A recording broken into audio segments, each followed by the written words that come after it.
Buenas noches, entiendo que estamos listos. Saludos a todos y todas los que han podido conectarse a este momento, ¿verdad? Mi nombre es Lesbia Colón, soy la secretaria electa de la Federación de Medicina Deportiva de Puerto Rico.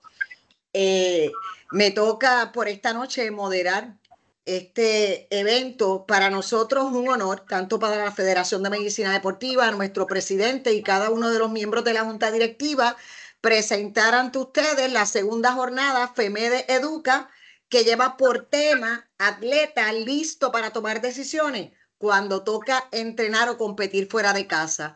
Entendemos todos los que trabajamos en cualquiera de los ámbitos del deporte.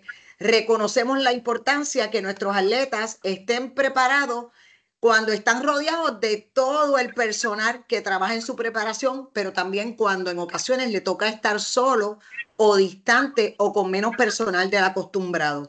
En la noche de hoy, como siempre, trabajamos para presentar ante ustedes a lo mejor de lo mejor, traer los recursos que dominen el tema, que conozcan el tema y que sean versados, ¿verdad?, en la medicina deportiva en Puerto Rico. Hoy, la actividad de hoy se compone de 3 charlas cortas. No vamos a tener sesiones de preguntas entre las charlas. Al final de las 3 charlas vamos a retomar con todas las preguntas. Las preguntas se van a atender de las 2 maneras, aquellas que las escriban en el chat y las que una vez terminen las 3 charlas podamos abrir los micrófonos y puedan hacerlas entonces en vivo. Vamos a dar inicio rapidito porque ya les dije que son 3 charlas y queremos ser bien puntuales. Nuestro primer conferenciante es el doctor Enrique Amí. El doctor Amí es el director del Centro de Salud Deportiva y Ciencias del Ejercicio, lo que conocemos como SACSE, y que está ubicado en el Departamento Atlético. Y este es en el Departamento Atlético, en el Comité Olímpico. Este centro está adscrito al Departamento de Medicina Física, Rehabilitación y Salud Deportiva del Recinto de Ciencias Médicas. Es miembro electo de la Comisión Médica de Pan Sport. Recientemente galardonado con el premio por su trayectoria deportiva, don Germán Riquejot Sampaio. Para muchos de los que estamos aquí, conocemos la medicina deportiva, nuestro jefe, nuestro supervisor, nuestro mentor y nuestro amigo. Así es que mucho más, sin mucho más que decir, porque yo creo que muchos de nosotros, o casi todos ya le conocemos, dejo ante ustedes al doctor Enrique Amí. Gracias, Lesbia, por tus amables palabras. Siempre te las agradezco, te quiero mucho. Es un placer estar con ustedes en la noche de hoy. Vamos a hablar esencialmente sobre sustancias prohibidas, lo que uno necesita saber, cómo prepararse. Y vamos a ir bastante rapidito sobre las cosas más importantes. Y los quiero dejar con una idea de que cuando uno está en competencias de alto nivel, pues va a estar sujeto a lo que se conoce como control antidopaje. Para eso es importante, tenemos que hacer un examen médico completo antes de la competencia, preferiblemente por un médico del deporte, no un médico generalista que no tenga conocimiento de lo que está prohibido, porque hay una reglamentación en el deporte bajo la Agencia Mundial Antidopaje que controla sustancias, suplementos y medicamentos. Tenemos que informar los medicamentos que estamos tomando o sustancias que sean suplementos nutricionales para nosotros poder determinar si son seguros, si no son seguros y si hay que hacer algún tipo de ajuste para que usted pueda competir utilizándolos. Si tiene una condición médica particular, pues lo tenemos que saber. Para entonces así, si tiene que usar algo que esté prohibido, se puede hacer la permisología adecuada para que usted pueda utilizarlo bajo la reglamentación actual. Si no lo hace de cierta manera, pues va a salir un resultado adverso y lo van a suspender. Y entonces se va a crear un problema. Y es importante que pregunte en todo momento por lo que esté tomando. Aunque usted, si no está seguro, se comunica con nosotros, nos llama, nos dice, estoy tomando esto, lo puedo tomar, no lo puedo tomar.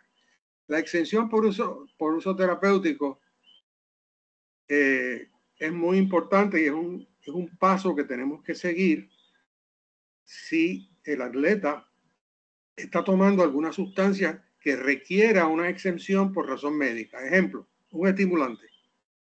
Una persona tiene déficit de atención, está tomando Adderall, Ritalin, Estratera, lo que sea.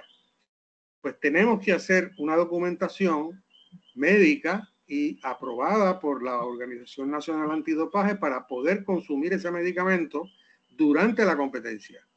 Igualmente, pues aplicaría el caso de la marihuana medicinal y otra serie de sustancias. Así que la importancia es que ustedes estén conscientes de que existe una exención por uso terapéutico. Hay un formulario especial que hay que llenar, que se obtiene a través de WADA o de la NADO nuestra, de la Organización Nacional Antidopaje. Hay que someterlo 21 días antes del evento, porque eso tiene que ser revisado por la Agencia Mundial Antidopaje y aprobado para que usted pueda competir. No es llenarlo, tirarle el papel y me voy. O sea, usted necesita una certificación de exención por uso del medicamento o las sustancias que esté tomando. Y una vez eso se aprueba, pues se entra a ADAMS, que es un sistema que tiene WADA de información de data, donde eso queda registrado allí, de manera que cuando usted vaya a la competencia internacional y salga un resultado a una sustancia adversa, si usted tiene una exención por uso terapéutico, no va a ser sancionado. Si no la tiene, entonces va a ser sancionado. Tiene que tener cuidado con agentes enmascarantes que muchas veces no los conocemos. Otros sí los conocemos. El diurético es un medicamento. Está indicado en muchos casos, pero está prohibido porque es un agente enmascarante. Por lo tanto, si usted tiene una condición médica, que tenga fibrilación atrial, que tenga sobrepeso, hipertensión y le prescriban diuréticos, tenemos que hacer una exención por uso terapéutico. Tiene que estar aprobada por la Organización Nacional Antidopaje y por la organización de donde es la competencia. Porque si usted sale positivo al diurético, le van a quitar la medalla y lo van a suspender de 2 a 4 años. Así que es importante. Otros conocidos por ahí son la vasopresina, desmopresina y combinación de ellas. Así que si usted tiene o está tomando un diurético, es importante informarlo para poder certificar de que está justificado. Y la justificación tiene que ser médicamente validada, no es decir, fulano de tal, el médico mío me dio esto porque yo tengo esto. No, hay que tener una justificación real de que por qué usted va a usar ese diurético. La otra. La marihuana, pues es gran dolor de cabeza nuestro. Todo el mundo cree que la marihuana medicinal está permitida. No está permitida. La marihuana medicinal está prohibida en el deporte. Tiene lo que se llama un corte o una permisividad de 100 nanogramos por mililitro. Eso lo que quiere decir es que si usted da menos de 150 nanogramos por mililitro, no va a salir un resultado adverso y no va a ser penalizado. Si va sobre 150 nanogramos por mililitro, pues entonces sí va a ser penalizado. Claro, usted puede solicitar una exención por uso terapéutico de marihuana medicinal. Y tiene que ser justificado, ¿no? Alguien se pregunta, bueno, pero ¿y cuántos son 150 nanogramos por mililitro? Pues si usted se fuma 5 pitillos en la semana, está frito. Va a dar sobre 150 nanogramos por mililitro. La marihuana antes estaba prohibida totalmente y debido al alto consumo en todos los países de Latinoamérica y el mundo, se incluyó una permisividad de 150 nanogramos por mililitro. El cannabidiol, que es marihuana sintética, está permitido, no tiene los mismos efectos que el THC, que es tetrohidrocannabinol, que no es otra cosa que lo mismo que cannabis medicinal. La gente se cree que el cannabis medicinal es distinto al THC, no, es el mismo. Es la misma sustancia y tiene los mismos efectos. Así que tenemos que estar conscientes de que si vamos a consumir marihuana, pues esto se va a retener en nuestro cuerpo por aproximadamente 30 días. O sea, no se va a eliminar rápido como un diurético que se elimina en 48 horas. Así que para justificar esto, tenemos que tener una excepción por uso terapéutico. La próxima.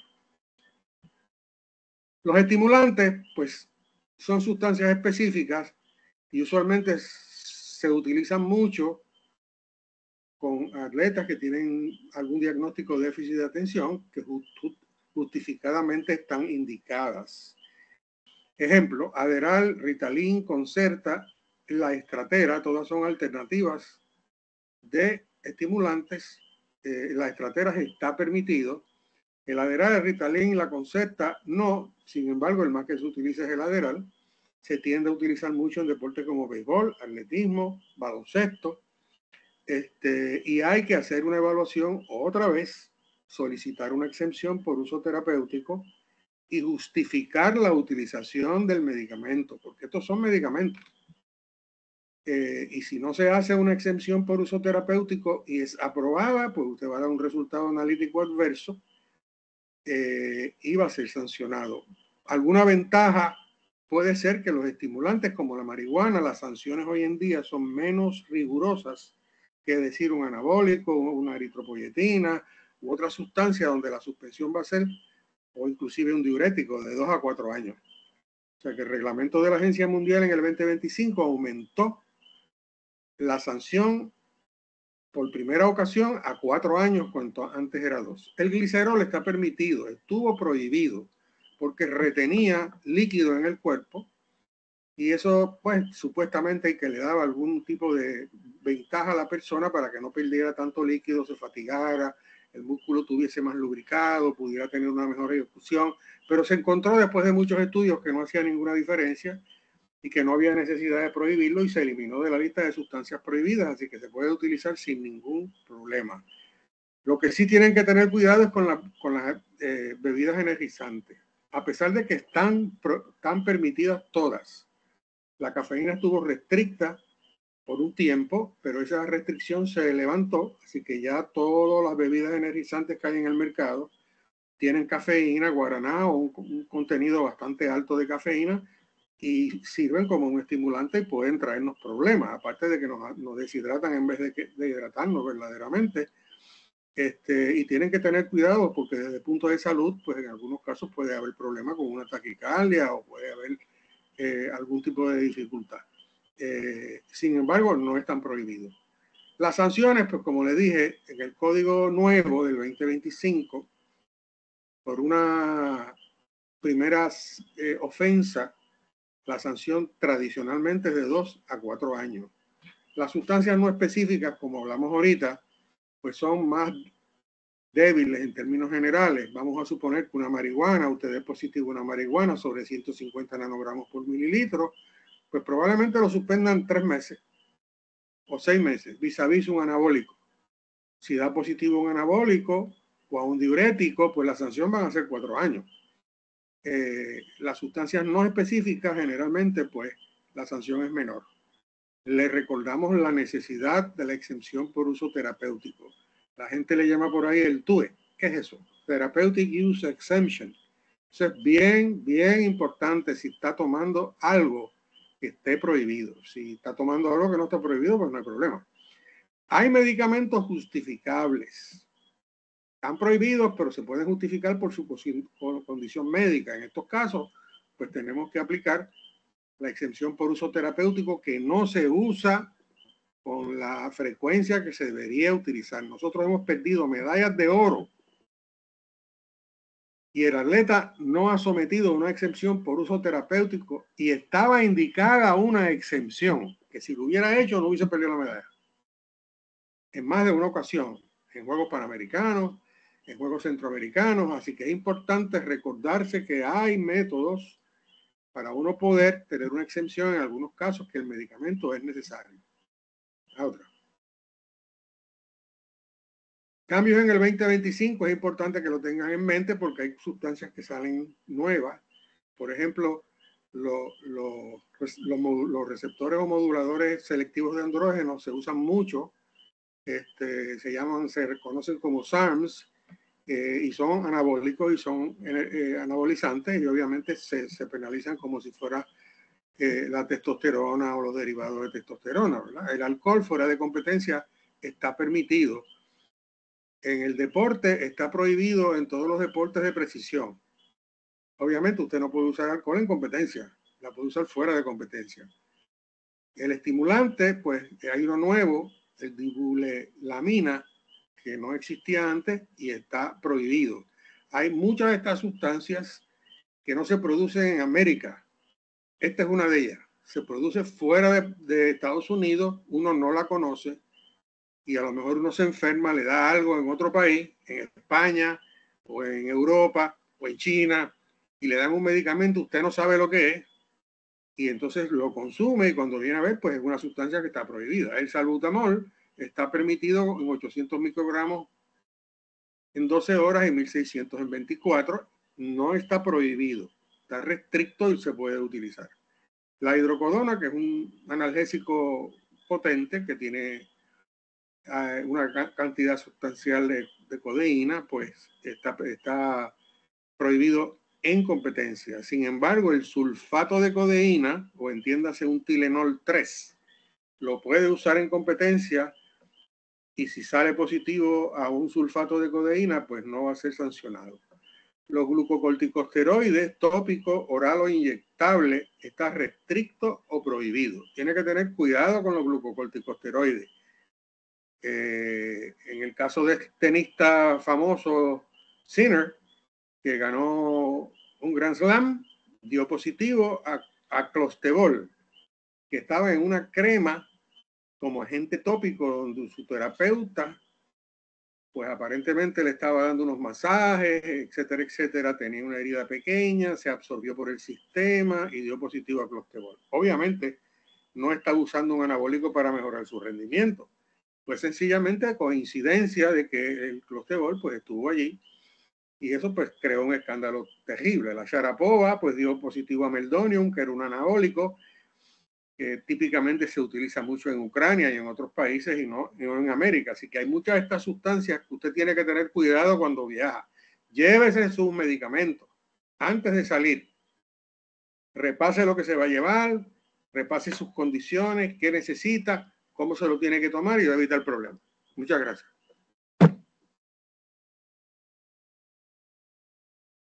Agradecemos al doctor Ami, ¿verdad? Que como siempre nos trae este tema tan interesante que tiene que ver con el control dopaje y las sustancias que tienen disponibles los atletas y de las que se tienen que proteger.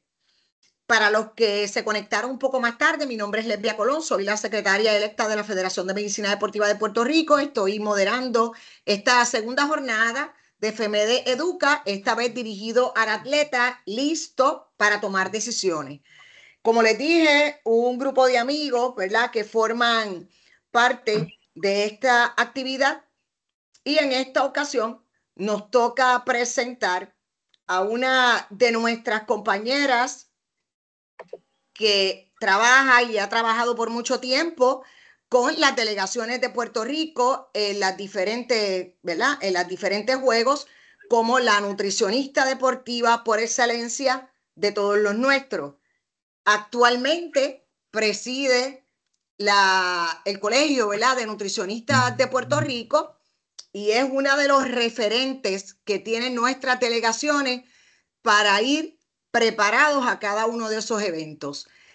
Amiga, compañera de viaje, y sabemos que todos van a disfrutar, ¿verdad? Y van a aprender de lo que nos presenta hoy la licenciada Carmen Nevares Alonso en el tema manejo de peso y rendimiento óptimo, un reto que tienen en competencia fuera de casa nuestros atletas. Adelante, Carmen. Hola, gracias Lesbia y buenas noches. ¿Se ve la presentación? Sí, Sí, se ve todo bien. Ya está en pantalla. Muy bien. Bueno, pues nuevamente muchas gracias y voy a tocar un tópico, ¿verdad?, que es de gran escala, pero es importante entender que lo que voy a discutir, al igual que lo que hizo el doctor Ami, ¿verdad?, van a ser unos conceptos bastante generales, porque todo lo que tiene que ver con nutrición es un proceso muy individualizado. Así que vamos a explicar generalidades. Hay algunas cosas que pueden aplicar, otras cosas no pueden aplicar a cada una de las atletas o a las personas que nos están oyendo. Así que uno luego en una evaluación individualizada pues puede discriminar. Sin embargo, tenemos unas guías que son los que vamos a estar discutiendo en estos 15 minutos. Así que el tema principal es cómo mantener ese peso o cómo lograr una pérdida de peso si fuese necesario una pérdida de peso, ¿verdad? Así que hay veces que estos viajes de competencia van a provocar una pérdida de peso no deseada. y en otros casos sí queremos que eso ocurra. Usualmente, cuando hacemos estas pérdidas de peso en corto tiempo, los componentes que más se afectan es el componente de masa muscular y el componente de agua, lo que eventualmente puede provocar, ¿verdad?, tener un estado de hipohidratación o deshidratación, y todos sabemos, ¿verdad?, las desventajas que provoca el estar compitiendo en unos estados de pobre hidratación en el cuerpo. Así que voy a mencionar, ¿verdad?, factores que pueden provocar esta pérdida de peso cuando no es deseada, y muchas veces no estamos conscientes de que eso pudiera estar pasando. Hay varios factores que pueden provocar esta pérdida. Uno de ellos es el jet lag. Así que esta desincronización del reloj biológico provoca, déjame ver, por aquí yo tengo, ok. Esta desincronización, ¿verdad?, del reloj biológico provoca unos cambios que no voy a entrar a discutir, y la doctora Nisintrón puede ser que lo discuta en más detalle, pero estos cambios provocados por la desincronización de nuestro reloj biológico redundan, muchos de ellos, en una pérdida de apetito y alteraciones gastrointestinales, lo que lleva entonces a su vez a provocar que estas personas pierdan peso cuando no necesariamente se estaba buscando esta pérdida de peso. Se han identificado por lo menos 4 factores que le llaman Zeitgebers, eso es una palabra en alemán, que se implementan con la idea de tratar de sincronizar el peso, tratar de sincronizar lo más rápido posible nuevamente el ciclo circadiano o nuestro reloj biológico. Entre esos 4 aspectos, en la parte de alimentación, aunque todavía se necesita mucha más información o mucha más investigación en este caso, pero hay 3 recomendaciones principales que se proveen para tratar de ajustar nuestro reloj circadiano lo más rápido posible. Lo primero es que cuando lleguemos al lugar, comer según los horarios del lugar donde estemos, lo más rápido posible, ¿verdad? Adaptarnos a esos horarios. Segundo, empezar por alimentos de preparación sencilla, evitar alimentos muy pesados. Y el tercer punto, que es quizás el más importante, mantener horarios de comida lo más regular posible, tratando de imitar el patrón de alimentación que se llevaba, por lo menos en este caso, Puerto Rico. Otro factor es los viajes continuos dentro de una misma área geográfica. No necesariamente vamos a cruzar zonas de tiempo, pero esto, por ejemplo, ocurre mucho en Europa, pues se viaja de un país a otro, ya sea en tren, ya sea en bus. Entonces, hay poco tiempo de recuperación porque hay competencias muy corridas. Así que hay poco tiempo de recuperación, pocas horas de sueño. Todo esto redunda en falta de apetito, falta de deseo por comer.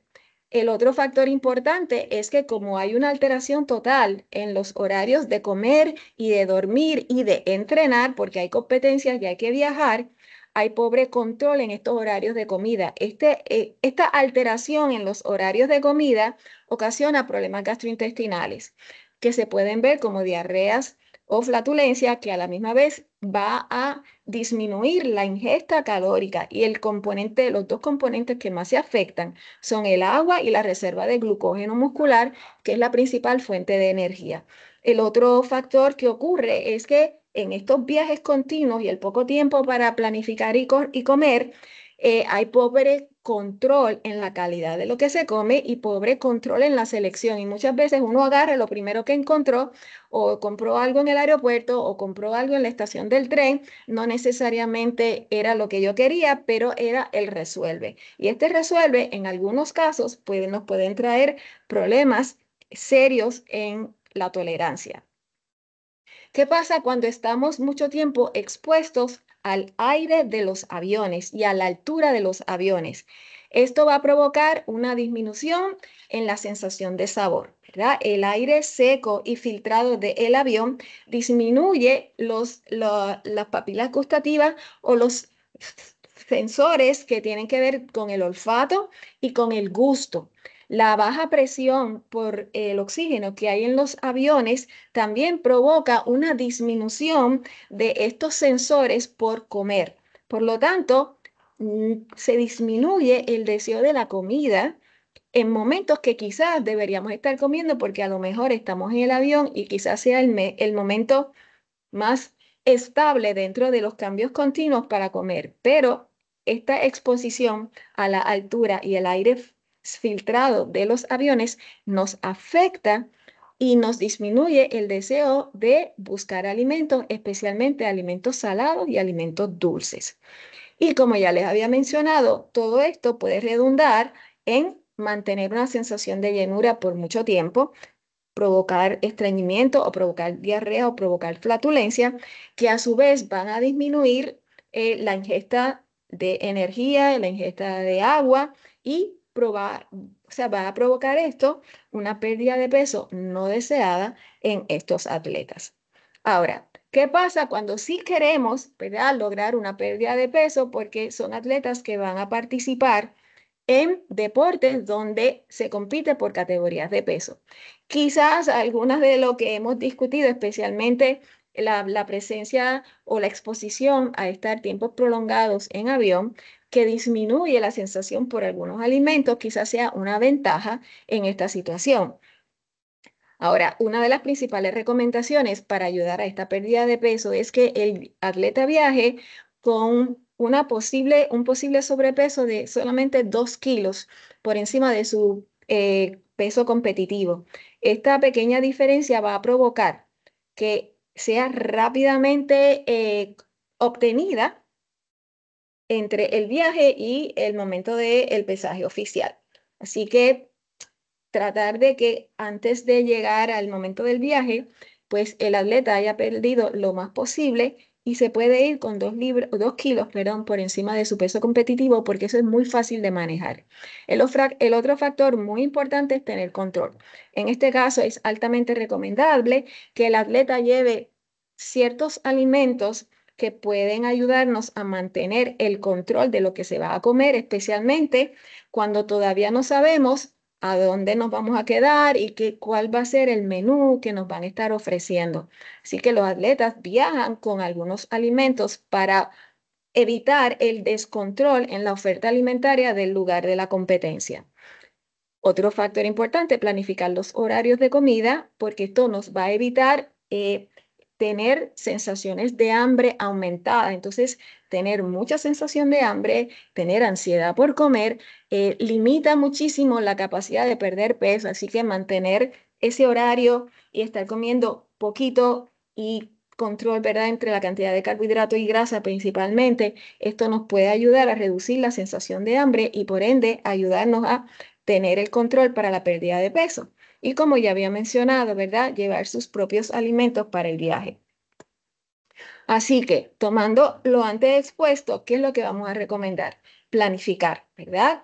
Tenemos que saber a dónde vamos, si voy a viajar en avión, si luego que llego al lugar debo coger una guagua o un carro porque todavía me faltan 2 horas o 3 horas para llegar al lugar. Esto va a alterar significativamente lo que voy a comer y en aquellos atletas donde la pérdida de peso no es deseada, esto desentrena muchísimo y la recuperación de este proceso tarda tiempo. Así que el poder llevar sus comidas, sus meriendas, me reduce este proceso tan desagradable de perder capacidad de entrenamiento debido a unos procesos prolongados de viaje y a la misma vez incómodos.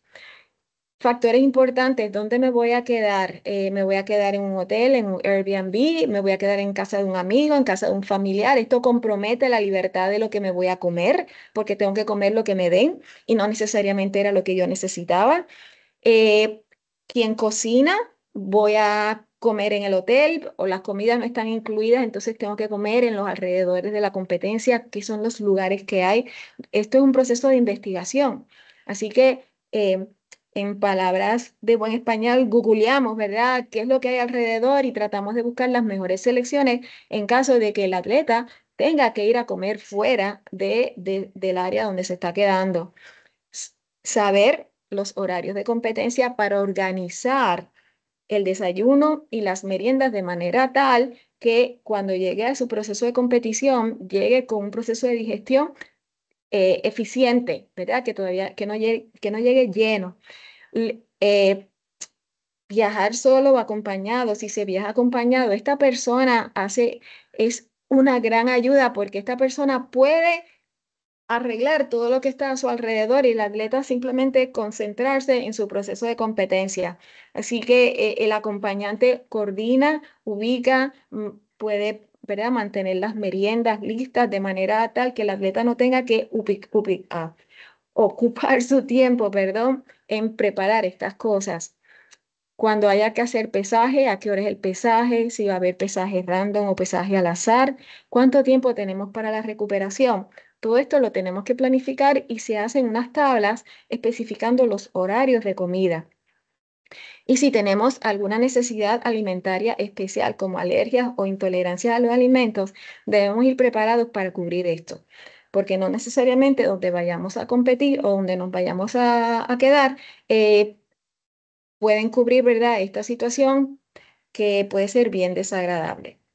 Así que recomendamos, ¿verdad?, llevar especialmente para los primeros días de estar en el lugar de la competencia, alimentos familiares que por lo menos te ayuden a mantener esa ingesta calórica, ya sea controlada porque tienes que bajar de peso o esa ingesta calórica para evitar la pérdida de peso.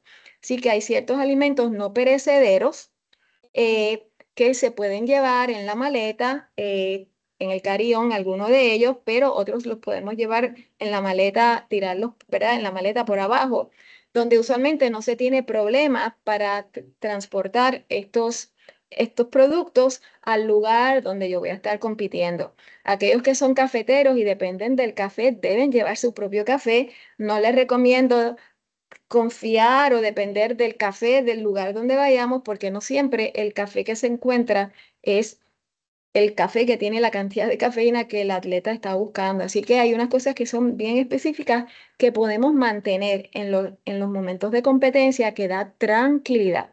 Mira, y todo lo que estoy mencionando ayuda a que el atleta esté tranquilo desde el punto de vista alimentario. Y esto es altamente importante para que el atleta se pueda concentrar en su proceso de competencia.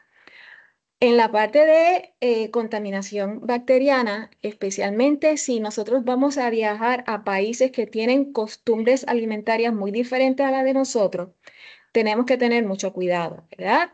Así que se recomienda utilizar solamente agua embotellada para tomar, para lavarse los dientes, para lavar las frutas, no abrir la boca cuando nos estemos bañando porque no sabemos de dónde viene esa agua.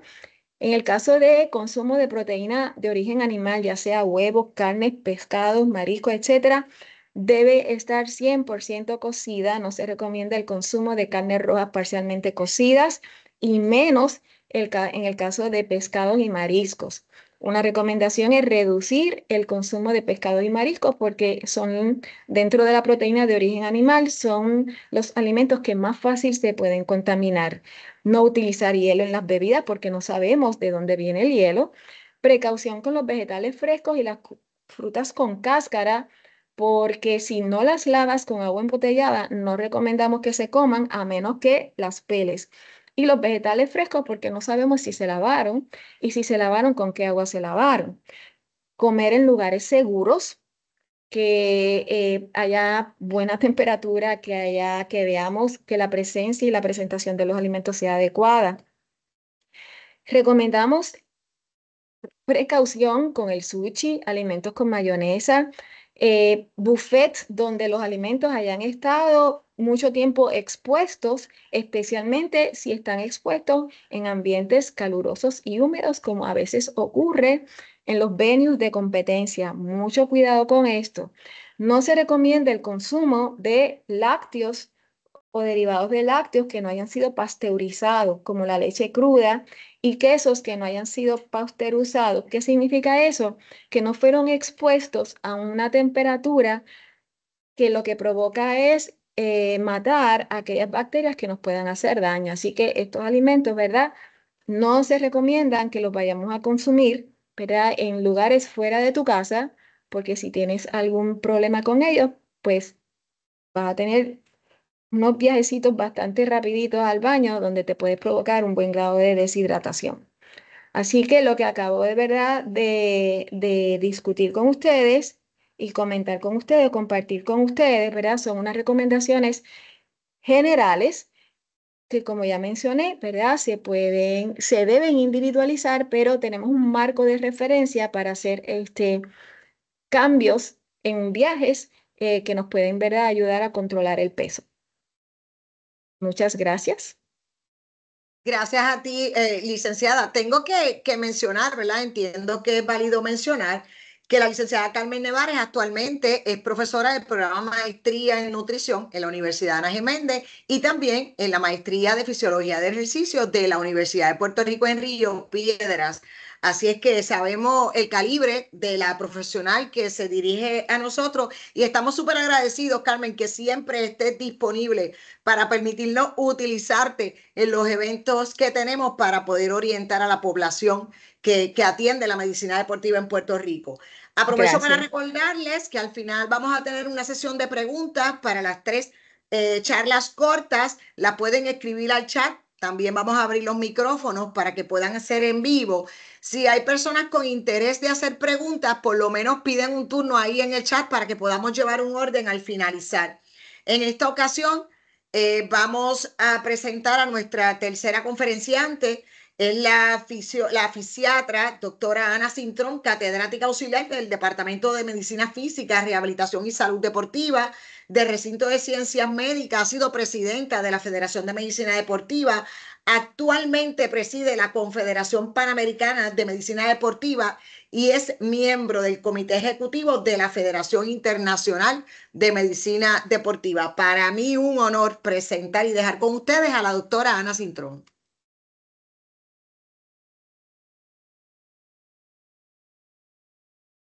Tan pronto Ani esté lista y se integre. Ani, tiene el micrófono apagado. Sí, por favor.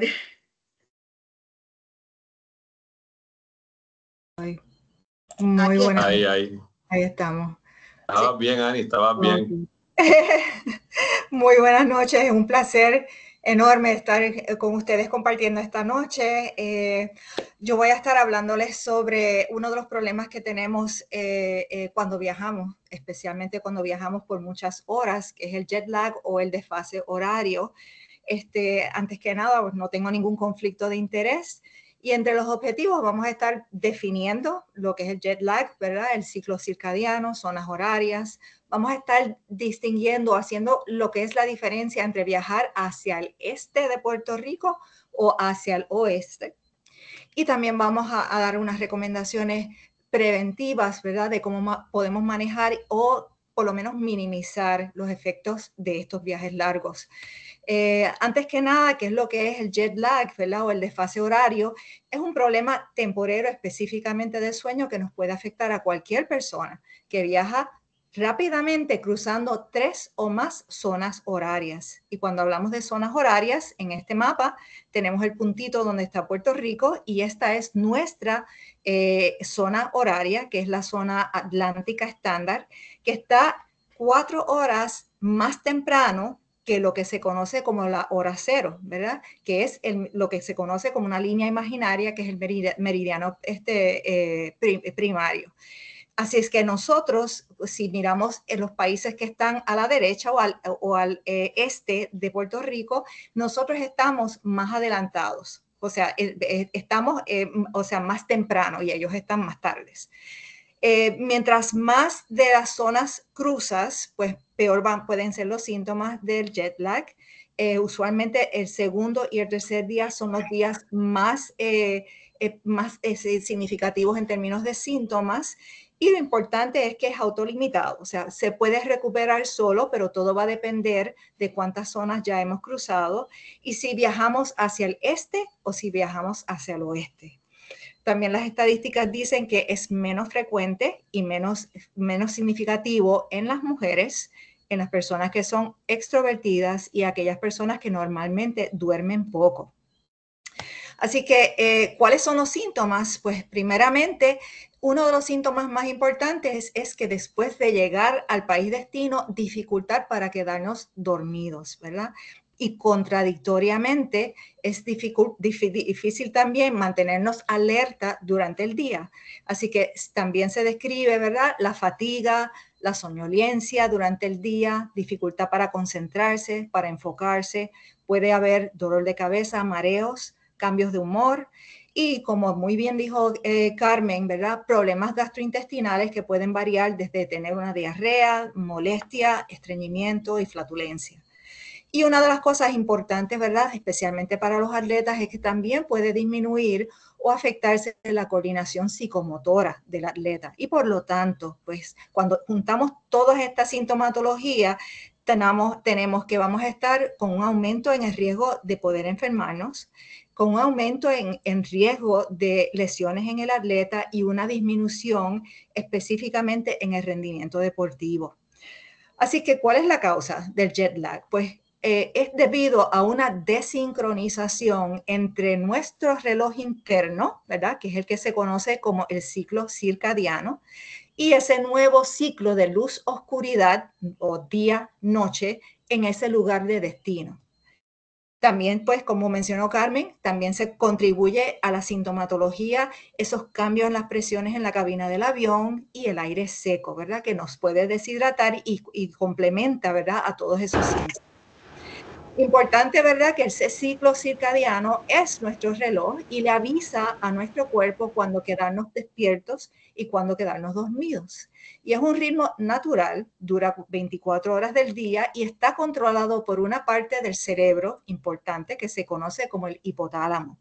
El hipotálamo es el que está encargado de producir las hormonas, y las hormonas son unas sustancias que controlan todos nuestros procesos biológicos, incluyendo el sueño, el metabolismo y muchos otros más. Ahora, esa producción de hormonas depende de estímulos, y los dos estímulos para que se produzcan las hormonas que tienen que ver con el sueño son la luz o la claridad del día y la oscuridad o la noche.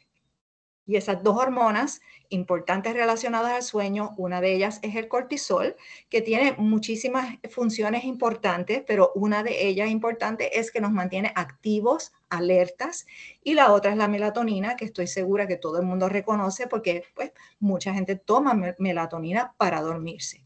Y es importante mencionar que la melatonina es una hormona que nosotros mismos producimos en nuestro cerebro. Se conoce como la hormona de la oscuridad porque nos ayuda a consolidar el sueño cuando está en altos niveles.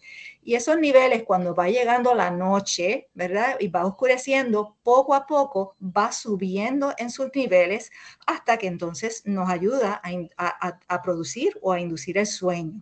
Y sabemos también que no las podemos tomar, ¿verdad? Exógenamente con píldoras, ¿verdad?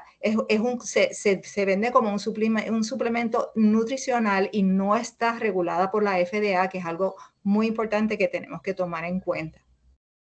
Así que lo que ocurre es que el estímulo de la luz, ¿verdad? Hace que el cerebro entonces produzca cortisol en altos niveles, pero inhibe la formación de melatonina y por lo tanto nos quedamos despiertos durante el día. Pero de noche, cuando ya entonces hay oscuridad, los niveles de melatonina suben, el cortisol baja y entonces eso produce pues nuestro sueño. Y este es realmente nuestro reloj interno. Pero lo más importante es que ese reloj interno está sincronizado con nuestra zona horaria, ¿verdad? Así que cuando nosotros viajamos, especialmente cuando viajamos hacia el este, esa zona, ese reloj biológico nuestro realmente se queda igual porque no le da el tiempo de adaptarse a ese horario nuevo en el país donde estamos viajando.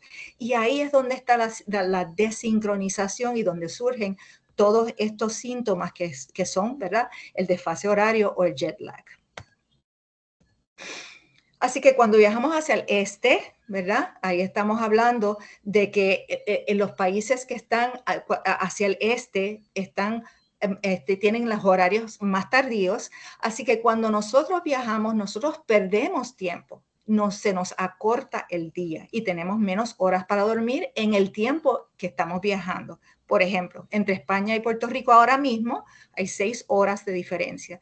Si nosotros, por ejemplo, viajamos de noche y llegamos a las 8 de la mañana a España, nuestro reloj interno está sintiendo que son las 2 de la mañana todavía, porque tiene esas 6 horas de diferencia y se perdieron, ¿verdad? Se perdieron para dormir.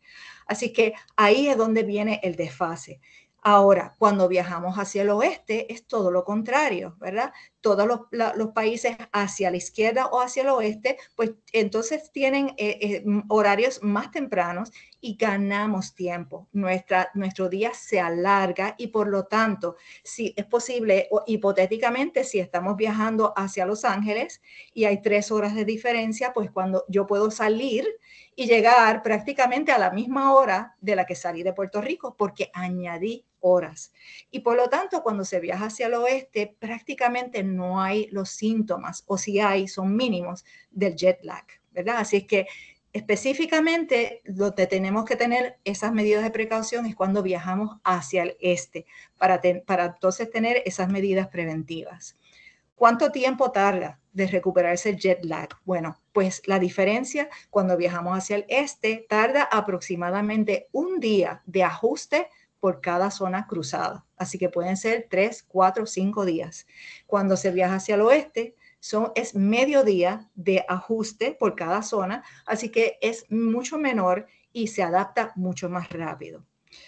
¿Hay evidencia de que el jet lag puede afectar el rendimiento? Definitivamente. Se han demostrado, no podemos, ¿verdad?, compartir los estudios por el tiempo, pero sí, o sea, hay estudios que han encontrado que el rendimiento dentro de esos primeros 3 o 4 días, tanto del baloncesto, voleibol, de la natación y de otros deportes, se pueden afectar con una disminución en el rendimiento deportivo. Y aquí comparto con ustedes un consenso, ¿verdad?, que se publicó en el 2021, hecho por un panel de expertos, tanto de la medicina de sueño como de medicina deportiva. Y ellos, una de las cosas que resaltan es la complejidad y la falta de estudios relacionados al manejo del jet lag y la fatiga en el viaje. Ellos concuerdan, por todo lo que ellos habían revisado, que sí, definitivamente ese jet lag puede afectar el rendimiento y también puede aumentar el riesgo de lesiones. Y recomiendan que tan pronto se llegue al país, cuando se viaja hacia el este, en esas primeras 72 horas después de llegar, se trabaje sesiones de ejercicio de menos intensidad y de menos frecuencia. Ellos recomiendan también viajar, ¿verdad? Si hay una competencia, que mínimamente tengan por lo menos 72 horas antes de viajar, para que entonces, si tienen esa competencia, por lo menos después de 72 horas, menos probabilidad de que se les afecte ese rendimiento deportivo. Y entonces recomiendan varias cosas que las vamos a discutir ahora, ¿verdad? Cómo podemos minimizar esos efectos del jet lag. Primero, antes del vuelo, y esto es específicamente para los que viajan hacia el este. Primeramente, es importante que cuando vayamos a viajar, ¿verdad?, ya no estemos cansados, que esos días antes hayamos dormido bien, que no tengamos ya un déficit de sueño, porque ya eso va a empeorar todavía más el jet lag. Y se recomienda, ¿verdad?, que desde 2 a 3 días, y el consenso recomienda hasta 5 días, antes del viaje, empezar a acostarse de 30 minutos a 1 hora más temprano de lo usual, ¿verdad? Y a la misma vez despertarse 1 hora antes de lo usual. Pero hay que asegurarse que cuando uno despierta 1 hora antes, prender todas las luces de la habitación para que entonces el cuerpo piense que ya es de día. Y así poco a poco, en esos 2, 3, hasta 5 días, el cuerpo ya va cambiando de fase para entonces poder sincronizar mejor en el país donde estamos, ¿verdad? Otra cosa importante es que en la medida en que se pueda, ¿verdad?, se puede el reloj, ¿verdad?, para que entonces esté a un horario más cercano al país donde vamos a visitar, y también tratar de comer en horarios similares, ¿verdad?, donde es el país destino. Durante el viaje, bien importante, si no ha cambiado el horario, el reloj debe de ponerlo en el horario del país donde vamos a visitar. Si es de día cuando llegamos a nuestro destino, pues es bien sumamente importante tratar de dormir el mayor número de horas durante el vuelo. ¿Por qué? Porque entonces así vamos a ir más descansados, ¿verdad? Sin pérdida de horas de sueño. Así que viajar con ropa cómoda, usar todo lo que podamos usar para aislarnos de todo lo que está alrededor, o sea que audífonos, mascarilla para entonces taparnos la luz y entonces para evitar el movimiento o el dolor de cuello, esas almohadas ¿verdad? Para el cuello son excelentes, ¿verdad? Otra cosa importante, como dijo Carmen, mantenerse hidratado por el aire seco del avión, porque eso también empeora los síntomas. Y hay que evitar a toda costa, hay que evitar todo lo que tenga cafeína, los refrescos, el alcohol, porque todos ellos pueden interrumpir el sueño. Y estamos hablando durante el vuelo, ¿verdad? Y obviamente, si estamos tratando de conciliar el sueño, evitar los equipos electrónicos. También entonces después del vuelo, ¿verdad? Al llegar al destino, que vamos a estar cansados porque perdimos horas de sueño, tratar de no dormir hasta que no oscurezca en ese país del destino. Si acaso tuviera, o sea, no aguanta y hay que hacer una siesta, pues que la siesta sea de 30 minutos o menos y que sea temprano en la tarde, de 1 a 4 más o menos de la tarde, para que el cuerpo entienda que si estamos descansando no es para dormir toda la noche, es solamente esos 30 minutos. Importante, ¿verdad? Los próximos días para poder inducir el sueño, empezar como 1 hora antes a bajar la intensidad de la luz, minimizar los equipos electrónicos y evitar la cafeína y el alcohol por lo menos 6 horas antes de acostarse. Y entonces, si esas medidas no nos ayudan, entonces considerar, ¿verdad?, el uso de la melatonina. Ahora, es importante que si la va a usar sea, ¿verdad?, con las recomendaciones de su profesional de la salud. El por qué hay que tener precaución, especialmente con los atletas, porque se ha encontrado que hay muchas marcas de melatonina que no son puras. Se han encontrado sustancias contaminantes y en el atleta que va a competir, que va a tener pruebas de dopaje, no, o sea, lo mejor es tratar de no arriesgarse a tomarse la melatonina si no es completamente necesario. La otra cosa, como mencionó Carmen, ¿verdad? Ajustar las comidas a las horas de las comidas locales, que sean nutritivas y preferible porciones pequeñas, ¿verdad? Muchas, pero porciones pequeñas para minimizar el malestar gastrointestinal que mencionó también Carmen. En términos del ejercicio, es importante de nuevo, o sea, ejercicio de baja intensidad, sesiones cortas esos primeros 3 días y considerar también ejercicios para la coordinación, ¿verdad? Y eso lo puede hacer su entrenador, pero uno de los más importantes y sencillos es lavándose los dientes y levantar una pierna y pararse en una sola pierna y hacer lo mismo al balance para la otra. Ahí estamos usando manos, ojos, piernas y estamos mejorando la coordinación que se pierde, ¿verdad?, con el jet lag. Así que otra de las cosas importantes es entender, ¿verdad?, que hay aplicaciones que nos ayudan, ¿verdad?, para poder manejar el jet lag, nos ayudan a ajustarnos al nuevo horario, a cuánta hidratación tenemos que hacer y cómo podemos conciliar el sueño, pero es importante saber, ¿verdad?, que según el consenso, ninguna de estas aplicaciones se han validado con una base científica, por lo que por lo menos si se usan, pues que sea con mucha precaución. Así que en resumen, ¿verdad?, el jet lag o el desfase horario es una desincronización entre nuestro reloj interno y el ciclo de día-noche del país destino. Y es cuando se cruzan 3 o más zonas horarias, especialmente cuando se viaja hacia el este. Los síntomas más marcados, la dificultad para dormir, pero la somnolencia, fatiga y los problemas gastrointestinales. Para minimizar los efectos, se recomienda gradualmente los días antes de viajar tratar de mover nuestros horarios para poder sincronizar mejor. Es clave el sueño y la hidratación durante el viaje, evitar la cafeína y el alcohol. Y finalmente el ajuste a los nuevos horarios van a ser graduales. Si no hacemos ninguna medida de precaución, va a tardar un día por cada zona cruzada cuando viajamos hacia el este, que es cuando ocurre, ¿verdad?, más el jet lag. Y finalmente, en el atleta es sumamente importante tomar las medidas preventivas para minimizar los efectos del jet lag, pues queremos no aumentar los riesgos de lesiones y tampoco queremos que se afecte el rendimiento deportivo. Así que con eso tengo las referencias y ahora sí a dormir. Muchas gracias. Muchas gracias, Ani, y a todos los presentes que se mantienen acá conectados. Llegamos al momento de las preguntas. Luego de estas 3 conferencias, antes de pasar a la primera, me gustaría agradecer a la oportunidad que nos da el Comité Olímpico y a su presidenta Sara Rosario para desarrollar este tipo de eventos con los atletas que están afiliados al Comité Olímpico. De igual manera, tengo que agradecer al licenciado Jorge Sosa, el comisionado de la LAI, ya que la LAI y Federación de Medicina Deportiva mantienen un acuerdo que podamos nosotros compartir, ¿verdad?, conocimiento y hacer parte al personal que trabaja con los atletas de la Liga Atlética Interuniversitaria y en sus programas deportivos a las actividades que hace FEMEDE. Vamos a pasar con las preguntas. Tenemos aquí a nuestros conferenciantes. Vamos al chat que alguien, no sé si alguien escribió la pregunta, no. ¿Alguien interesado en hacer una pregunta? Es el momento de abrir micrófonos. Ahí está Oscar Tabora. Oscar, puede hablar. Espacio. Muy bien.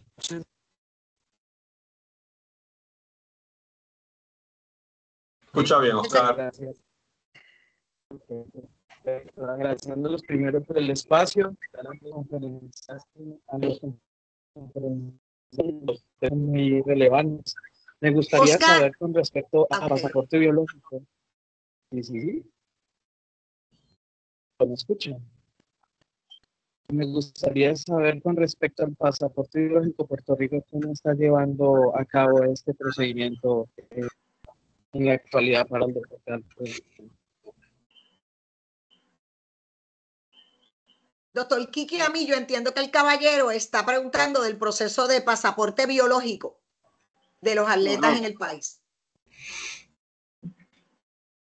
Bueno, el pasaporte biológico sanguíneo, igual que el esteroidal, se han añadido ambos como pruebas adicionales a la orina. Y cada vez pues está siendo más común, especialmente en atletas de alto nivel o atletas de alto rendimiento. La Agencia Mundial Antidopaje está haciendo más controles sobre pasaporte biológico sanguíneo y es una exigencia estricta hasta cierto punto que antes no se solicitaba o no se hacía excepto en un evento internacional. Ahora, por ejemplo, la Organización Mundial Antidopaje le exige a Puerto Rico que cada atleta que está en un nivel de alto nivel o entiéndase de alto rendimiento, hay que hacerle una prueba de pasaporte biológico sanguíneo. Eso pues obviamente trae unos problemas, el costo que es más alto, los técnicos que tienen que hacer la extracción sanguínea, en algunos casos los hay, en otros casos no, pero en términos generales pues sí se está haciendo más común por diferentes sustancias que se están utilizando y se pueden detectar específicamente pues, células rojas que nos pueden ser marcadores como que la persona está tomando, por decir, algún tipo de sustancia que no se pueda detectar a través de orina. La eritropoyetina, que es la más controvertible, se puede detectar por orina. La gente cree que no, pero sí. El profesor de Churrier del laboratorio de París encontró una manera a base de una técnica isoeléctrica y ellos pueden detectar por la orina la eritropoyetina. Pero el pasaporte biológico sanguíneo es más completo porque incluye otros elementos sanguíneos y esteroidales y es bien frecuente el uso, mucho más que antes.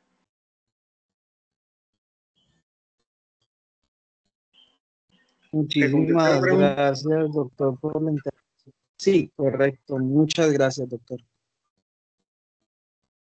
Vale.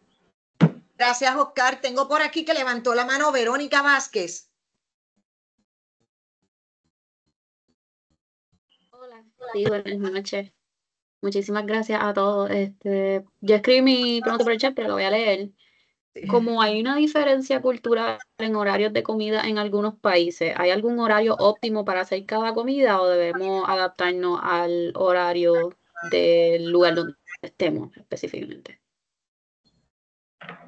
¿Es para Ani o para mí? Por lo menos de mi que me pueda parte, contestar. de mi parte me encantaría escuchar las dos contestando esta pregunta. Exacto. Sí, sería bueno, sí, gracias. Ok. Lo que se recomienda es que trates de adaptarte al horario de comida del país donde estás llegando lo más rápido posible, ¿verdad? Si están desayunando y aunque, ¿verdad?, hayas desayunado o hayas cenado un poco tarde en el avión y ellos están desayunando o vamos a suponer están en el almuerzo, pero tú desayunaste o almorzaste hace poco igual, pues tratar de volver a hacer esa comida aunque sea una merienda porque eso te va a ayudar a organizar el ciclo circadiano. Parte del ciclo, en el ciclo circadiano se van a producir, la presencia de alimentos también va a producir la producción de hormonas que tienen que ver con la regulación de los niveles de glucosa en sangre. Y estos niveles de glucosa en sangre también inciden en los horarios de comida y las sensaciones de hambre y apetito. Así que como está todo integrado, ¿verdad? Lo que se recomienda es que este control hormonal lo llevemos lo más rápido posible a un estadio estable, donde puedas comer cada 2 a 3 horas para internamente volver a adaptar esas hormonas al horario que tú tenías cuando estabas en tu país de origen. Sí, completamente de acuerdo. Y es lo que se recomienda, ¿verdad? Que trates de adaptarte, ¿verdad?, al horario de comida del país a donde tú vas a ir, que es cuando vas a tener la comida disponible, ¿verdad? Y con las recomendaciones que acaba de dar Carmen en la charla, que fue tan excelente. Pero es completamente de acuerdo. Ok, muchísimas gracias. Gracias a ti, Verónica, y a ambas. ¿Alguien tiene otra pregunta? Tengo una, Ani. Ok. Cuando hablas de zona, ¿cómo dijiste? Zonas Son las zonas horarias. horarias. Estos son los time zones, lo que dicen, Exacto, lo que llaman en inglés time zones. O sea que es cuando pasas 3 zonas horarias o 3 time zones. Tres zonas. O sea, específicamente cuando pasas 3 zonas horarias, donde hay 3 horas de diferencia, porque las zonas son cada hora, ¿verdad? Hora, exacto, ok. Correcto. Así que cuando lo haces hacia el este, es que como al este los países tienen un horario más tarde, ahí es que cuando nosotros llegamos a ese país, pues ahí perdimos el horario, ¿verdad? O sea, parte de las horas que nosotros usábamos para dormir, por ejemplo, o nuestro día completo. Pero usualmente los efectos que ocurren y los síntomas que ocurren en el jet lag es cuando ya pasas 3 o más zonas. Cuando es menos de 3 zonas, pues entonces usualmente no es tanto efecto. Ahora, entre nosotros y el Atlántico y Europa, prácticamente, o sea, hay mucho Son más. 6 horas. Que pasan 6 horas de diferencia. Correcto. Carmen, otra pregunta. Carmen, ¿cómo sabemos que los productos lácteos están pasteurizados? Ok, lo dice la etiqueta. Ok. Por ejemplo, los quesos que no están pasteurizados solamente puedes encontrar una de dos cosas, o que digan queso solamente, o que diga queso no pasteurizado. O sea, que si dice no pasteurizado, pues no es recomendable comerse. No. Si Porque dice no queso pasó, solamente, pues podríamos intentarlo. Exacto, porque al estar pasteurizado lo que se asegura es que se haya eliminado un número grande de colonias de bacterias a la cual nuestro sistema digestivo no está acostumbrado y entonces nos puede hacer daño. A las personas de las zonas geográficas se los pueden comer y no les va a pasar nada porque su sistema digestivo está adaptado a esas colonias de bacterias, pero nosotros no, porque somos nuevos en ese ambiente. Por lo tanto, nos tenemos que proteger, especialmente si vamos a competir. Así que hay que leer bien la etiqueta. Ahora ahí está la moda de utilizar leche cruda, o sea, la leche tal y como sale de la vaca, ¿verdad?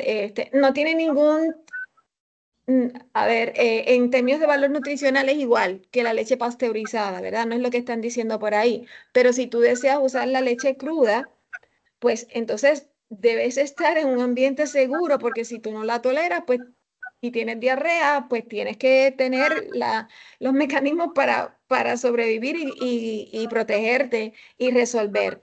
Así que en países fuera de nuestro entorno, esos son detalles que debemos, ¿verdad?, evitar. Y si hay una mujer embarazada, menos todavía. Nada de quesos no pasteurizados ni nada de leche no pasteurizada. Muchas gracias.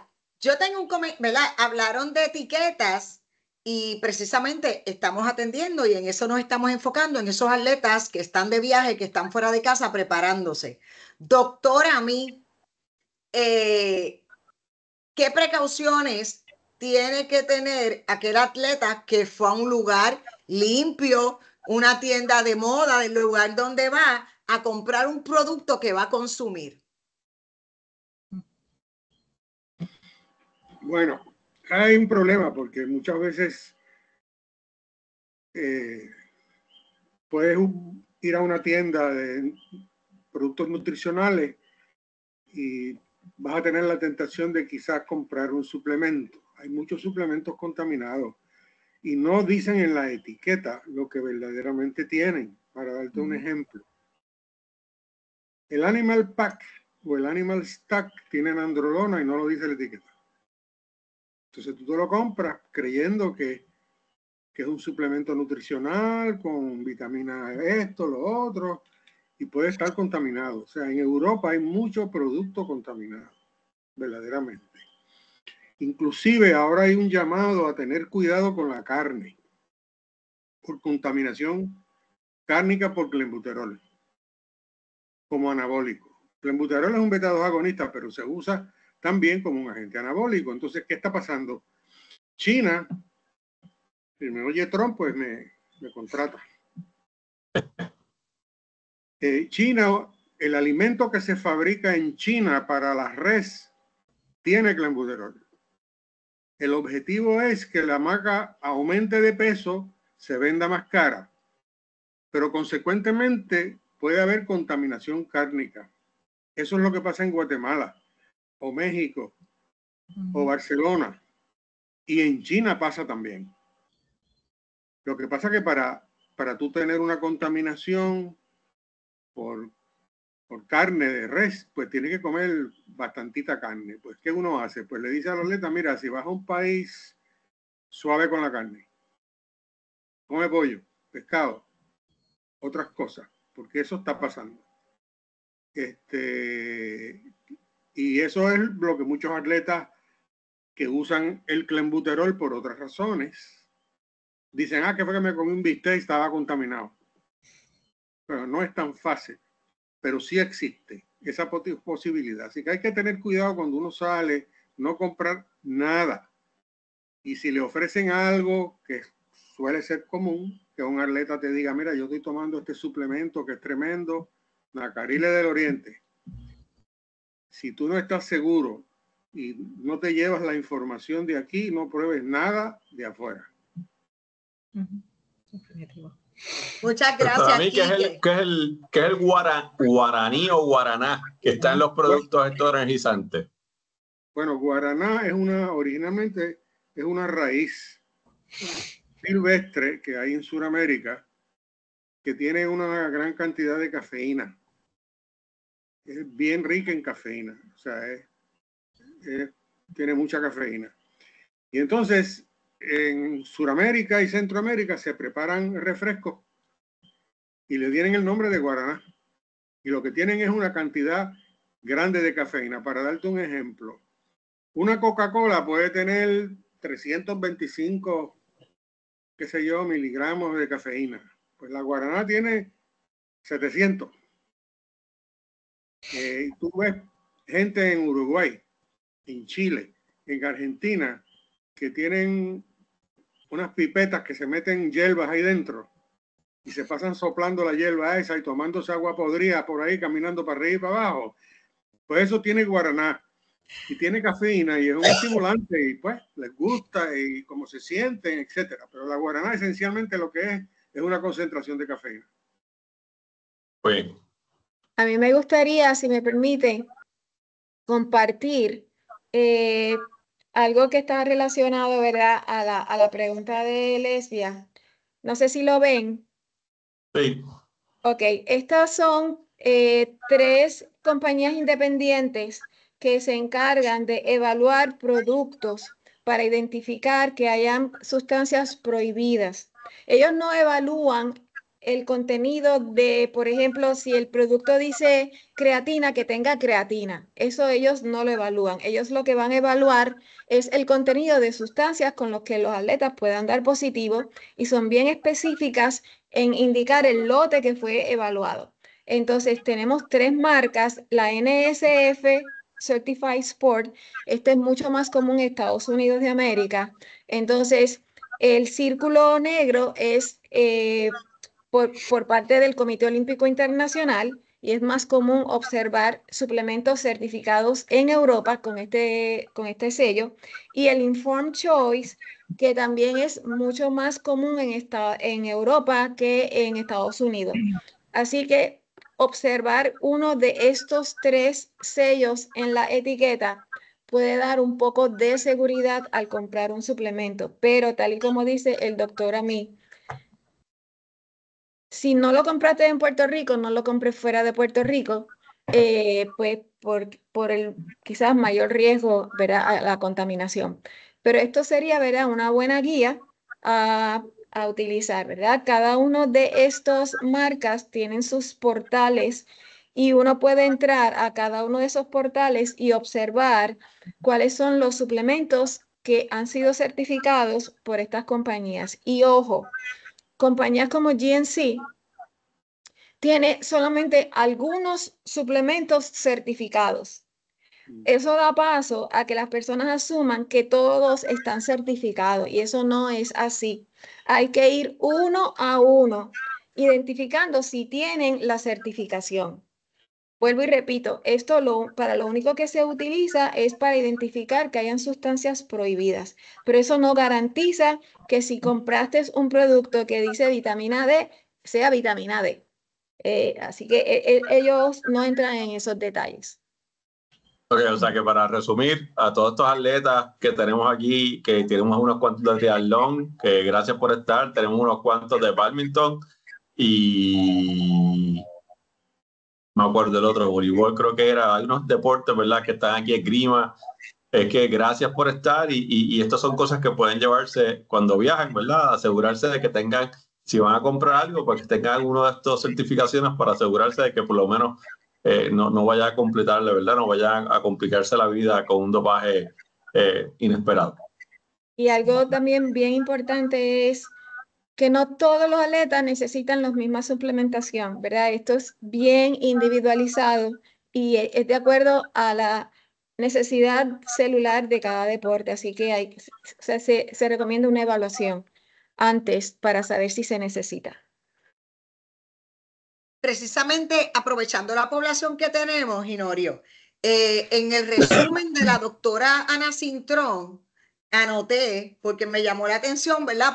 Para que ella pueda, no sé si ampliar un poco con relación a ese tema, aprovechando las presencias, menos intensidad y menos frecuencia. Y lo traigo porque los que hemos tenido ese contacto con las delegaciones ¿verdad? Y los grupos de atletas de viaje, vemos las dos vertientes. Vemos entrenadores o staff técnico que dice, pues llegamos todo el mundo a descansar, vamos a estar 15 minutos en cancha o en el parque y nos vemos más tarde. Pero también hemos visto de los que piensan, llegamos y a meterle duro porque tenemos que botar el viaje. ¿Nos puedes ampliar al respecto, Ani? Sí, o sea, yo he visto lo mismo, y la realidad es que lo que se ha encontrado, ¿verdad? Yo saqué la diapositiva, pero por ejemplo, hay un estudio que no es de ningún deporte en específico, sino que es específicamente de varias personas que hacen regularmente ejercicio, tanto de resistencia como aeróbico. Y lo que hicieron fue hacer un estudio de varias pruebas tanto de velocidad, pruebas de salto, etcétera. Fueron varias pruebas, como 4 pruebas que le hicieron a estas personas donde estaban en su hogar, ¿verdad? En su casa, los pusieron a viajar hacia el este y hacia el oeste, ¿verdad? Y en cada uno de esos viajes, esos primeros 4 días, les hicieron las mismas pruebas. Y ellos encontraron, ¿verdad?, que cuando viajaban hacia el este, ¿verdad? Que es lo que, ¿verdad? A Europa o hacia Asia, ¿verdad? Cruzando Europa. En todas las pruebas, todas estas personas que regularmente hacían ejercicio, en todas las pruebas hicieron mucho menos rendimiento que cuando estaban en su hogar o cuando viajaron hacia el oeste. O sea, es una realidad que la coordinación disminuye, o sea, la eficiencia del ejercicio disminuye y por lo tanto está más propenso a lesionarse si trata de hacer el mismo nivel de ejercicio que cuando regularmente está en la casa.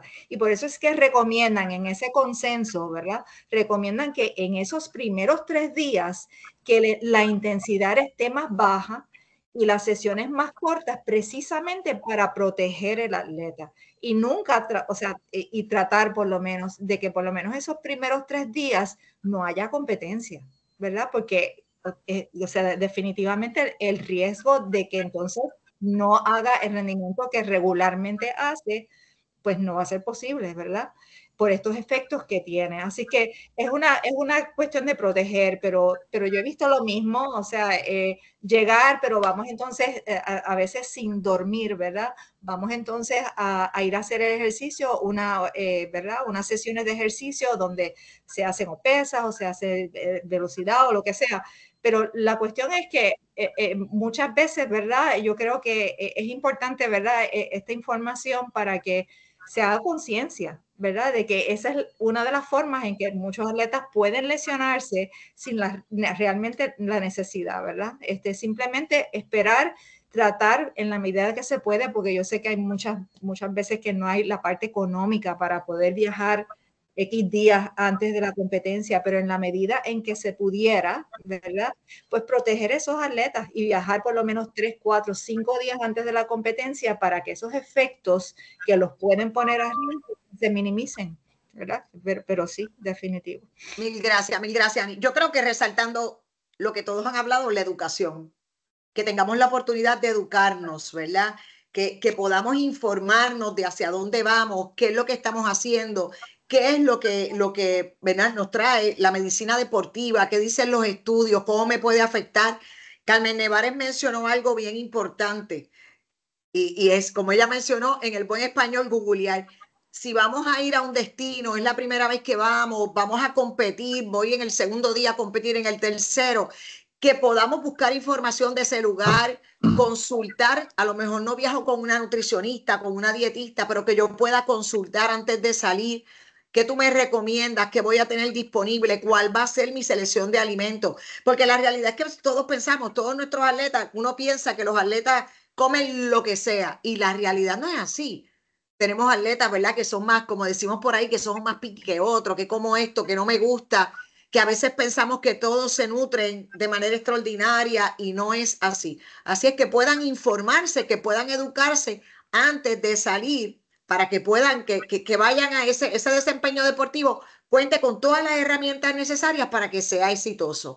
No sé si alguien más tiene una pregunta, porque entre Ángel y yo no hemos parado de hablar, pero si alguien más tiene una pregunta.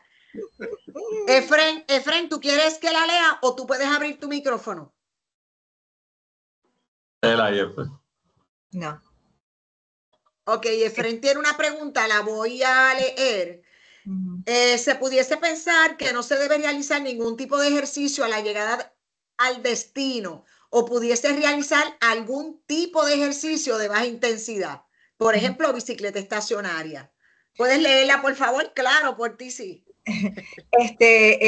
No, o sea, en ningún momento, ¿verdad? Mencionamos que se deja de hacer ejercicio porque son atletas, tienen que seguir moviéndose, pero que en esas primeras 48, 72 horas, que esas sesiones de ejercicio tengan un poco menos intensidad y menos duración, ¿verdad? Y quizás sean más corridas, pero, o sea, haciendo esa precaución precisamente para que entonces no estén a riesgo de que se puedan lesionar. Pero pueden ser los mismos, ¿verdad? Ejercicios que hacen regularmente, pero tomando esa precaución de que sea menos intenso y de duración más corta. Ahora, ejercicios alternos, ¿verdad? Como lo es la bicicleta estacionaria, eso es un ejercicio, o sea, excelente para mantener aeróbico, pero todo va a depender de cada deporte, ¿verdad? Y uno no quiere, o sea, ni que los entrenadores te digan, pues van a perder, ¿verdad? Parte de lo que han logrado. Pero si se hace de esa forma, aunque sean más veces, estás protegiendo al atleta, ¿verdad? Y ese es el propósito, realmente. Pues qué bueno, no sé si hay otra pregunta por acá. Yo creo que oficialmente lo escuchamos hablar, pero no lo presente de esa manera. Ángel Ginorio es el presidente de la Federación de Medicina Deportiva de Puerto Rico. Estuvo acá a cargo de los controles de esta charla. Y si no hay otra pregunta, otro comentario, me gustaría que seas tú precisamente, Ángel, el que despida, ¿verdad? Esta jornada, la segunda jornada de FEMEDE Educa. Qué tan exitosa ha sido y tan interesante. Mira, como en este corto tiempo hemos tenido la oportunidad de compartir el conocimiento de estos tres grandes de la medicina deportiva en Puerto Rico. Definitivamente, mira, ahí tenemos a Abigail que escribió. Abigail dice: soy de atleta de tiro, salgo mañana en la tarde por una competencia en Perú. La práctica oficial es la competencia oficial es en 2 días después de la llegada al país. ¿Qué me recomienda para mantener mi rendimiento? Pues como ha hablado la doctora Cintrón, ¿verdad? Ejercicio corto, de baja intensidad para protegerte. Y aunque es en 2 días la competencia, pues sería bueno que nos llamara y a lo mejor la doctora Cintrón y la doctora Carmen Nevares te pueden orientar. O sea que eso sería parte de lo que quería terminar, ¿verdad? Gracias por estar aquí, a todos estos atletas, a todos estos entrenadores que nos han seguido. Perdóname, Ángel. Hay otra pregunta y me gustaría que le diéramos la oportunidad, perdóname. Seguro, se debe hacer algún tipo de movilidad o estiramiento si hay un layover en un viaje largo o en un avión. Definitivamente, me atrevo a contestarla, definitivamente que sí, que pueda hacer.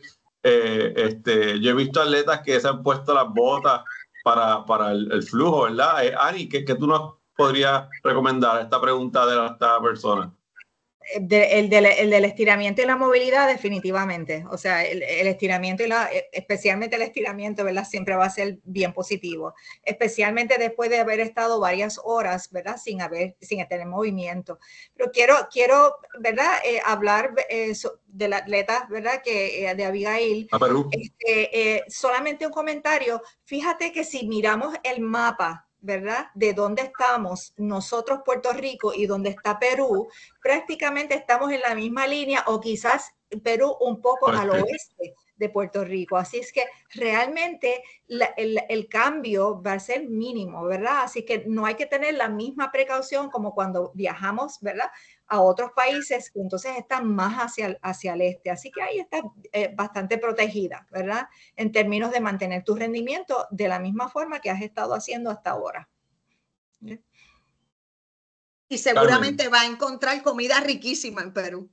También. Y desde el punto de vista nutricional, aquí quizás lo más que te puede afectar es el tiempo prolongado de exposición a la altura y al aire seco. Por lo tanto, mantente bien hidratada, llévate no solamente agua, sino algo de electrolitos para que retengas mayor cantidad de agua y llévate meriendas para que te mantengas comiendo cada 2 a 3 horas, lo que va a evitar que pierdas glucógeno muscular y cuando llegues a Perú pues tengas un buen nivel de energía.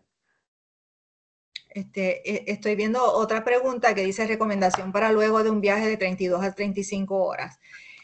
Bueno, eso es un viaje con unos layovers grandes y hasta Asia, posiblemente, ¿verdad? Realmente ahí hay que ver con mucho detenimiento primero, o sea, hacia dónde va el avión, ¿verdad? O sea, porque si yo viajo a Hong Kong saliendo desde Los Ángeles, pues estoy todo el tiempo viajando hacia el oeste, ¿verdad? Que hace una diferencia bien grande, ¿verdad? Que si viajo a través de Europa y hasta Asia, ¿verdad? Hasta Hong Kong. Eso es lo primero. Y entonces hay que ver si entre medio de esas 32, 35 horas, dónde vas a tener un descanso, ¿verdad? ¿Dónde es que vas a parar? Y entonces tratar de ver cómo se puede, obviamente es un viaje mucho más complejo, pero habría que evaluar, ¿verdad? ¿Dónde es que realmente y cuándo es que deberías de entonces tomar unos sueños, ¿verdad? Durante el vuelo prolongados para que entonces puedas protegerte dependiendo de cómo está, ¿verdad? Si de día, de noche, en el lugar donde tú vas a llegar. Pero ahí, o sea, hay que ver, ¿verdad? Cómo es el viaje y hacia dónde es que vas a viajar, ¿verdad? Hacia el este o hacia el oeste, porque es muy diferente cuando uno viaja a través de Los Ángeles y San Francisco para Hong Kong, Asia. Ahí, o sea, realmente los efectos son mucho, mucho menores, ¿verdad? Indicó que van a China. Van a China.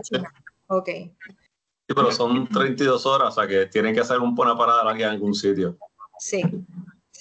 Nada, pues gracias a todos por las preguntas, gracias a todos los conferenciantes por estar aquí, decir gracias y decir presente a todos los que están aquí. Gracias por participar. Espero a fin de año o a principio del próximo año hacer un Forma de Educa nuevamente. Sería la tercera edición. Es que gracias a todos los atletas que nos apoyan y estas federaciones de tiro, de triatlón, de trialo, de tiro, de arco, que siempre han estado con nosotros aquí. Es que bienvenidos y gracias por asistir. Además de que pues la federación está para la parte investigativa y la parte educativa, o sea que si tienen alguna pregunta, la federación está disponible. SATSE está disponible para cualquier pregunta, para cualquier consulta que ustedes necesiten. Carmen Nevares está en SATSE, está en el Comité Olímpico. O sea que SATSE tiene un excelente equipo de trabajo para todas las federaciones, y la Federación de Medicina Deportiva está para ustedes también, para apoyarlos en lo que ustedes necesiten. Es que nos pueden llamar y los ayudamos en todo lo que podamos. Es que gracias y hasta la próxima. Puedo identificar también a algunos compañeros de la live, así es que gracias por unirse. Es que los de la live que estamos en esa colaboración ahora, es que gracias por estar en la colaboración y esperamos seguir ampliando y mejorando esta colaboración entre la live y el Comité Olímpico de Puerto Rico y obviamente la Federación de Medicina Deportiva. Muy bien. Bueno, nos vemos pronto. La próxima. Buenas noches a todos. Muchas gracias. Buenas noches. Gracias. Buenas noches.